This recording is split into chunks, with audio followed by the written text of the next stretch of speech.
Hey guys, it's Brittany.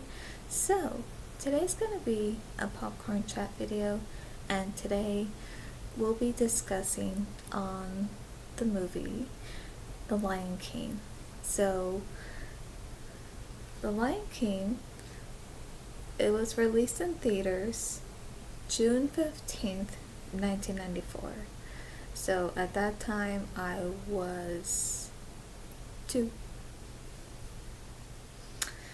And so, now as we all know, that The Lion King is just so quite similar to the story of Hamlet, but also it says here that the story is modeled primarily on William Shakespeare's stage play Hamlet, of course, so we know that, and with some influence from the biblical stories of Joseph and Moses. So, yes, that part is true. So, you will notice that. So, it's like having three. So, it's like The Lion King is inspired by these three different um, stories, and which just made it really great and amazing. So, it is directed by Roger Allers and Rob Minkoff. Screenplay by Irene Mecki, if that's how you say it, I'm sorry.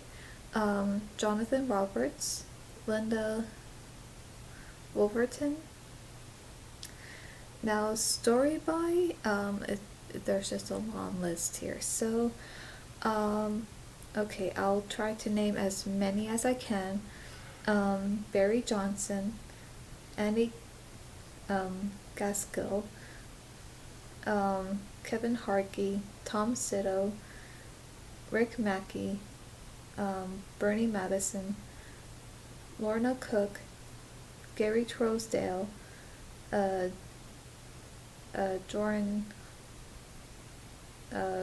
Klubin, and many others. So, and produced by Don Hahn, and we have this great cast here. Okay, so here we have Jonathan Taylor Thomas, Matthew Broderick, actually no, Broderick, I'm sorry, I always say it with like there's a W at the like Wick and not Rick. I'm sorry, sometimes that just happens and it just slips out. James Earl Jones, Jeremy Irons, Mariah Kelly, Ernie Sabella, Nathan Lane, and yeah, we just have a whole bunch here. Also, Robert. I'm sorry if I'm gonna pronounce this wrong, but I think it's I think it's. I don't know how to pronounce that last name. I'm so sorry. Rowan Atkinson, Whoopi Goldberg, Cheech Marin, Jim Cummings, and Madge Sinclair. So, great cast and great voice performances as well. And music composed by Hans Zimmer. Now, as I have mentioned before, that he's one of my favorite music composers, and I've heard his work in other movies as well. Like, he has composed the music for The Prince of Egypt, which is also my favorite movie, and Spirit, Stallion of the Cimarron, which is right there on the wall, the poster of it, and let's see, Inception, also I believe The Dark Knight. So yeah, I've heard his work in other movies, movies I knew that I've heard his music in, which is amazing and so great. But also, he composed music for other movies that I didn't even know that he did. I'm like, oh my gosh, like this is amazing. So, everyone here did such a good job. And yes, I gotta mention real quick, I had to borrow this light from my sister only because it is in fact dark outside, so I have to have my light on in my room, plus with this light so you can see my face better and maybe a little bit more clear. And at least this is going to be just temporary, just for now, but I am going to make sure that when I do my videos, like I have been, that is most likely going to be during the day, because I feel like daylight is just the best lighting, without a doubt. But this is going to just be for now, so hopefully that's okay. This will do.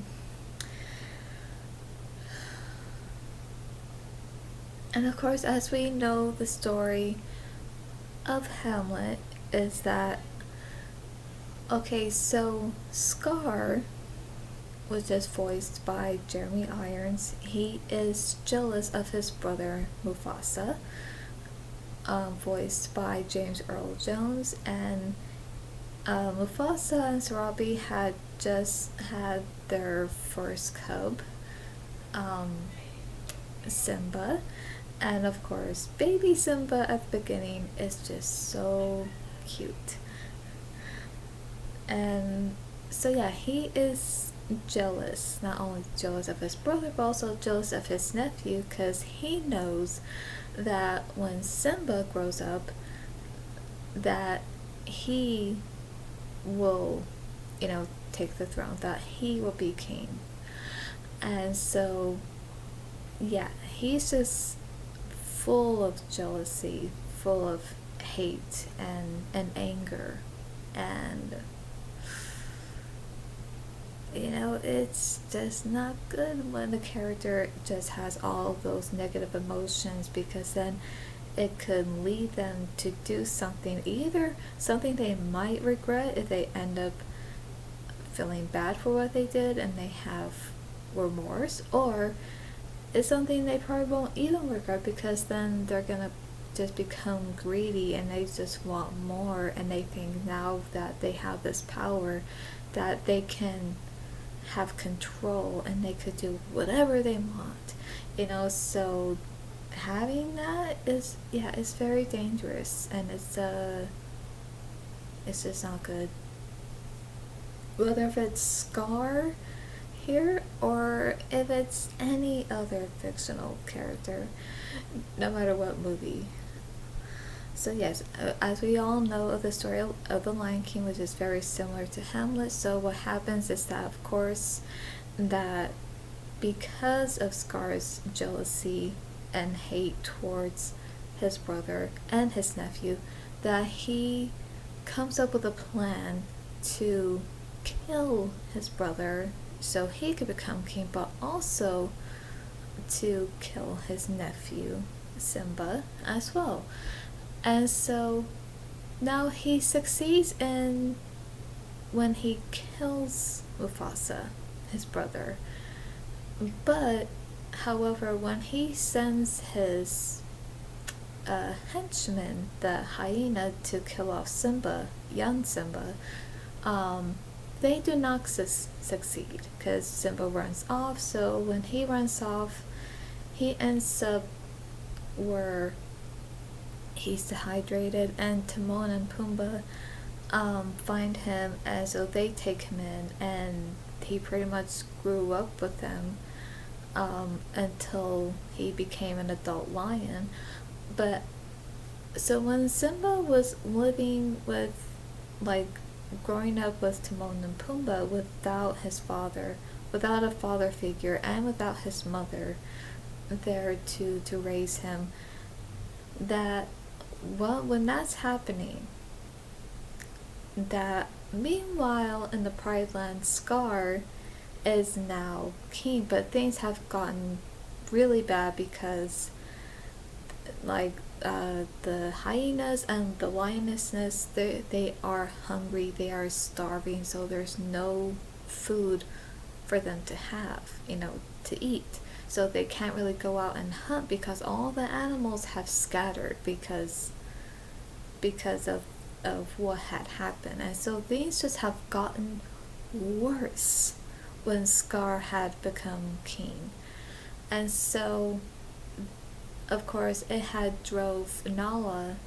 Um, Nala is Simba's friend who, when they were friends as cubs, but then when she ends up meeting Simba, um, as an adult, she does not recognize him at first, and she just thought he's just like I don't know, maybe like a random lion she just came across and was fighting with.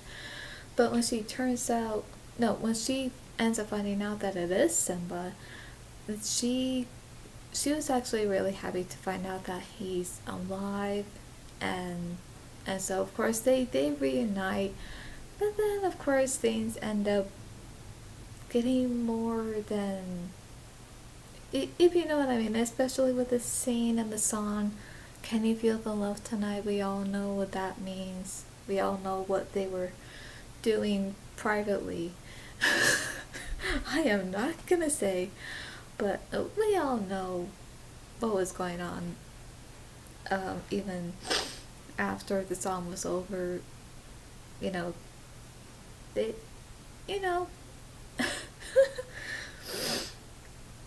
so so because when this happened, of course, now when Nala tries to tell Simba about the situation that's happening, Simba just tells her, well, Scar is king, there's nothing I can do now, it's too late. And he looks at it as, well, he's king now, so it's too late for me, I can't do anything about it. So Nala was really trying to get through to him, but he just wouldn't open up. He just wouldn't really seem to listen to what she was trying to tell him. But what really convinced him was when he had this spiritual visitation from his father. So of course, just like in Hamlet, he saw his father's ghost, speaking to him. So as he was, now there's a difference between the conversation, Hamlet's father, when he was talking to his son, and there's a difference to what Mufasa was telling Simba, because in the story of Hamlet, when Hamlet sees his father's ghost, his spirit, his father actually tells him who killed him. But in this case, but yeah, I think he also said some other things to him, but also telling him, your uncle, my brother, killed me. So that's what happened.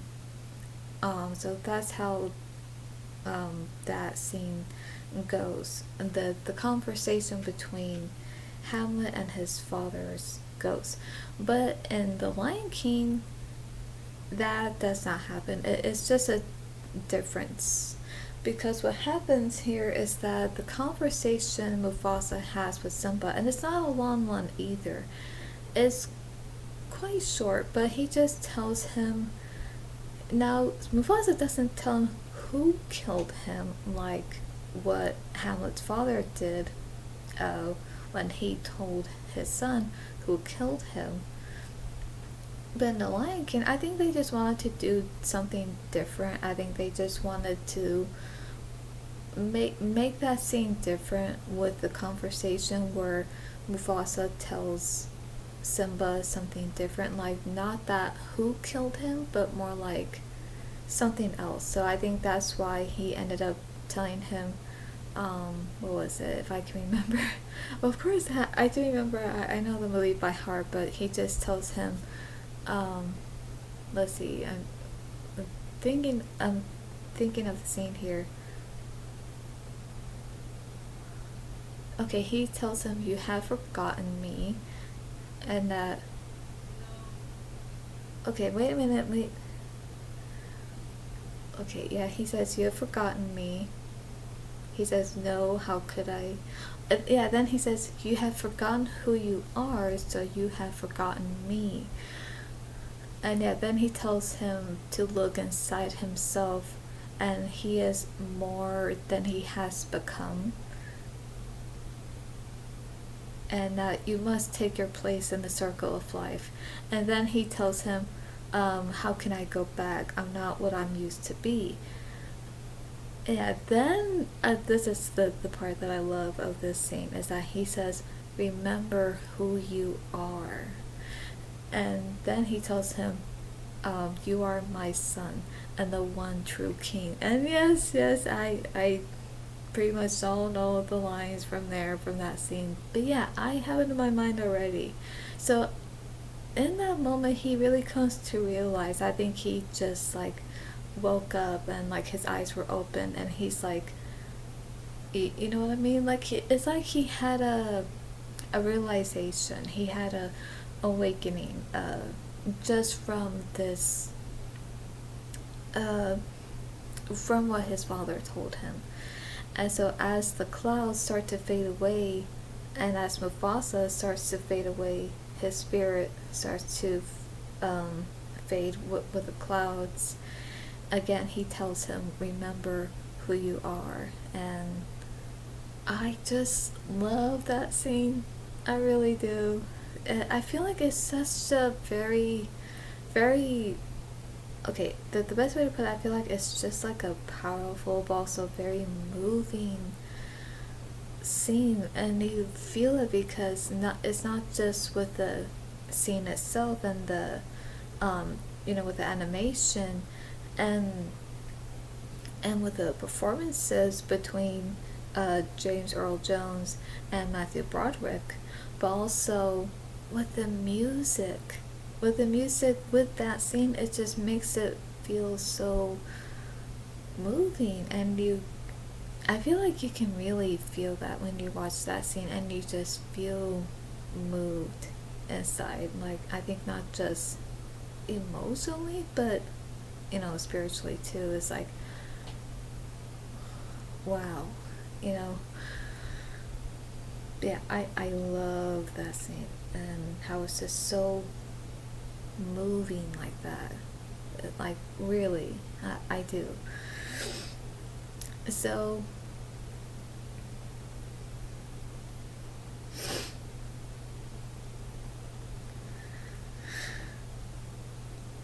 yes, so yeah, so again, as we all know the story of the Lion King, because it's so quite similar to Hamlet, so yes, that we all know of that. But what I gotta say is that with the directors, okay, so with so Roger Allers and Rob Minkoff, the directors of The Lion King, they did a great, amazing job on this movie, and they did, and I feel like the way they really directed this movie and how it was brought to life, like, where is inspired, like, not only is quite similar to the story of Hamlet as we can see, but also is quite similar, some influ has some influence from biblical stories too, of Joseph and Moses, as we can see that as well.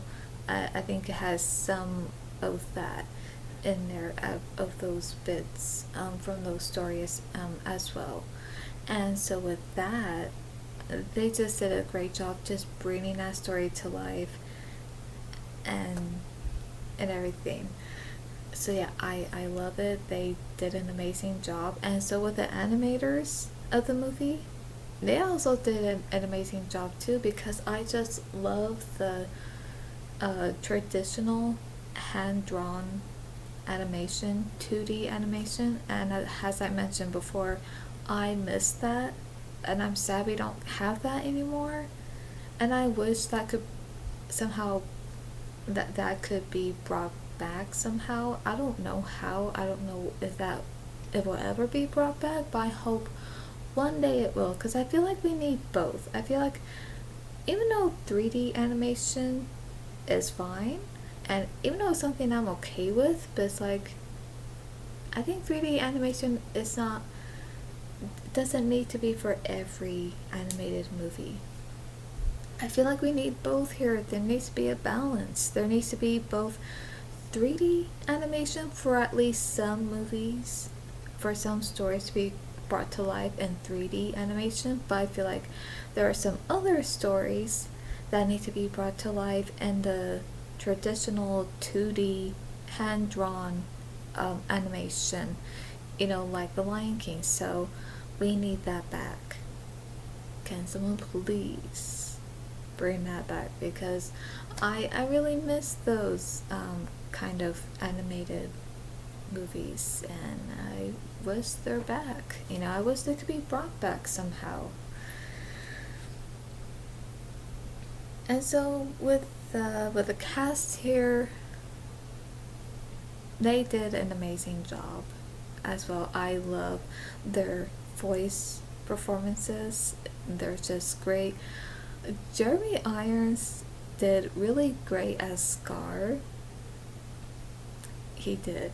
And so yeah, he was perfect for Scar. And even with James Earl Jones, he was perfect for the role of Mufasa, because one, Mufasa is looked at as this very strong, masculine character, which he is, and so I felt like he did brought that character to life, and he has such this nice, like, deep, strong, also powerful voice, which can also sound intimidating as well, but it just fit. He just fit the role so well, and his voice also went so well with Mufasa, and so yeah, he did a great job with his voice performance as Mufasa, because I can't picture anyone else as Mufasa. I think if it was anyone else, I don't think it would fit. It would be like, no, something that's not right here. Something's missing. But no, he was the perfect choice for Mufasa, completely. And so yeah, everyone else here, with all the cast, each one was perfect for their role. Nathan Lane for Timon, and even Jonathan Taylor Thomas as young Simba, and Matthew Broderick as adult Simba, and just, the list goes on. So everyone was just cast so perfectly for their roles of the characters that they voiced that character to. So yeah, everyone did an amazing job. And again, I have to mention about the music, even though I have earlier, but yes, so the music by Hans Zimmer is just, again, it's amazing. I feel like it's this very, the music to The Lion King, I feel, of course, as I mentioned, is amazing, but it's also quite, like, emotionally, and I feel even spiritually, just moving and powerful, and just like touching, and like, it's just like, I feel like it just speaks to you. It just speaks to you, just like how it just brings those particular scenes to life in The Lion King, and it just really speaks to you with that scene, and it really does, and I love it. And I grew up with The Lion King, and so of course I would say this is like my top favorite Disney movie, so it's on the top of the list. But of course I have other favorite Disney movies, but The Lion King is just the top number one But yes, with The Lion King, I just fell in love with it when I was quite little, and even to this day, even when I watch it, I still love it. It still moves me, like, the way it does, like emotionally and spiritually too. It's like it, but it's hard to describe, but that's the best way I can put it. But it's just this really great feeling, and I just love how not only it moves you in that way, but I love even how it does have some humor in it, especially from Timon and Pumbaa. But I just love it. I love everything about The Lion King, and because it did pass June 15th, The Lion King celebrated its 30th anniversary, so yep. So yeah, wow, 30 years. So it's been 30 years ago that it was released in theaters. And so let's see, at that time I was 2, and since it turned 30 this year for its 30th anniversary, I am now 32. well, not that I just turned, but I actually, yeah, turned 32 last November. So yeah, so of course I'm still 32 now. So wow, this is just amazing. So yes, so that is it for this or maybe not. Okay, so let's see, because I usually like to go through some of the scenes of the movies that I talk about. So now with I just love all the scenes, but yeah, with the "Remember Who You Are" scene, it's just so moving, especially with the performances between James Earl Jones and Matthew Broderick, but also the music in that scene itself just makes it even more like moving. And I feel like that's probably one of the scenes is just so moving that just gives you chills, good kind of chills, like it's like something just moves you, like emotionally and spiritually, and all of a sudden you just get like these chills, and that's the best way I can put it. And so yeah, of course I do not like the scene where Scar kills Mufasa, and so when he does, Simba sees his father just falling, and I think he probably sees him hit the ground and to his death, which is it's so sad. And of course what makes it really sad is when Simba tries to wake him up, he comes to realize that his father is not asleep, is not unconscious, but he is, dead. And so, and yeah, I don't like with what Scar, said to him, where he told him, if it weren't for you, he would still be alive. And he's saying that like he's saying that to make him think this is somehow, well, not somehow, but that this is his fault, and that, oh yeah, if it weren't for him, his dad would still be alive. Well, actually, no. This had nothing to do with that. This was not Simba's fault. This was Scar's fault, because he was the one who planned this whole thing.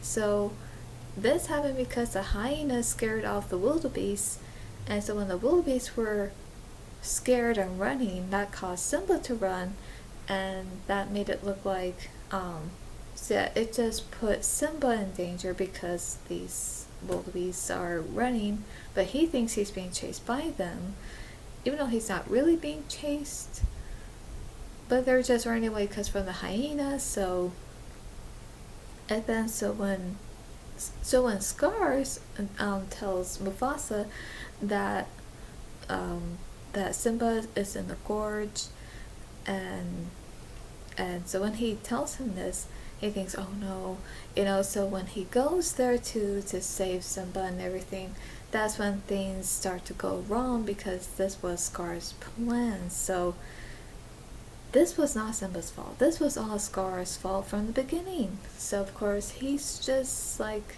a manipulator. So he just pretty much made him think that it was his fault when it wasn't, because it was his fault. If you can catch up with me on that. And I'm sorry if I talked a little fast there, but that's just what happened. So yeah, I do not like that. No, bad Scar. Bad. And so yeah, now of course I do love the scene and the song Can You Feel the Love Tonight? And I just love how Simba and Nala reunite. They get together, but of course, even afterwards, after the song is over, we don't see them, because I think they just want to have some alone time, if you know what I mean. Well, I mean, of course, who wouldn't, especially, it's like, okay, you're now adults, you haven't seen each other in a long time, and there's just like, okay, I don't want to be separated from you again, so let's just let's just stay together, and I just want to be with you, and I want to do this with you, so, and I get that, I understand that,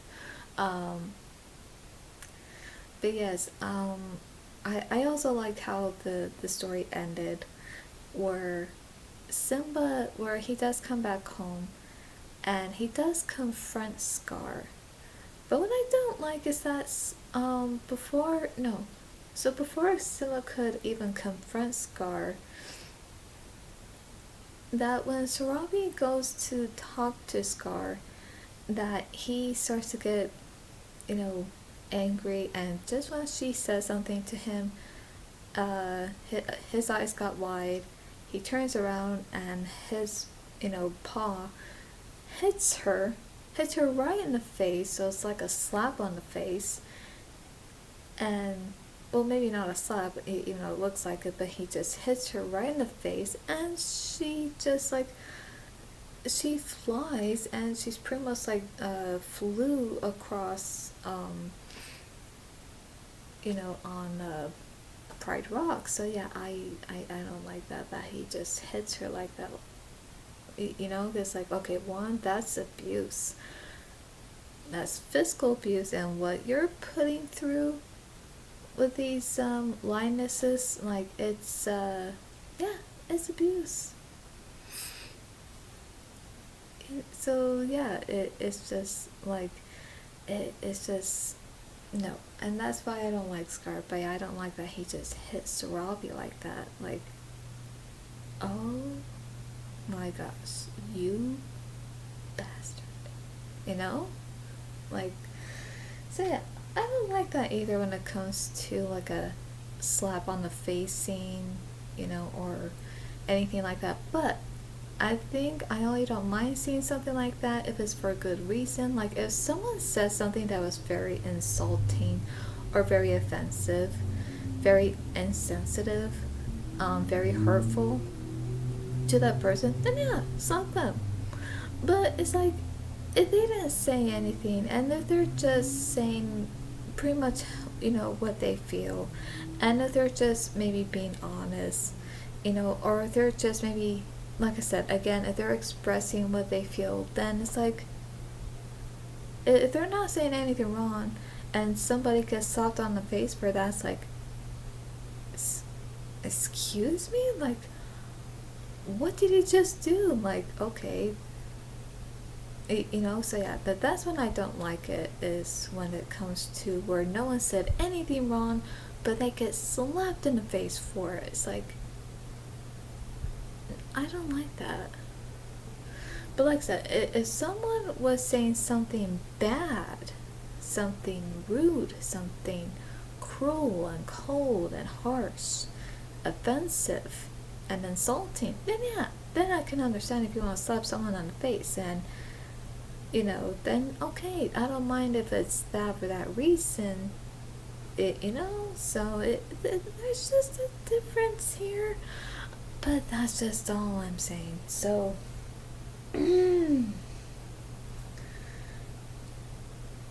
okay. Ah, I'm so sorry. Okay, so anyway, so yes, I did not like that. Well, I still don't. But what I do like is how it ended, and I like the fight scene between Scar and Simba, and I like where even after Scar, well, let's just say Scar meets his demise, and he gets, well, from what we can see, he gets eaten alive by the hyenas. So that's how he was killed.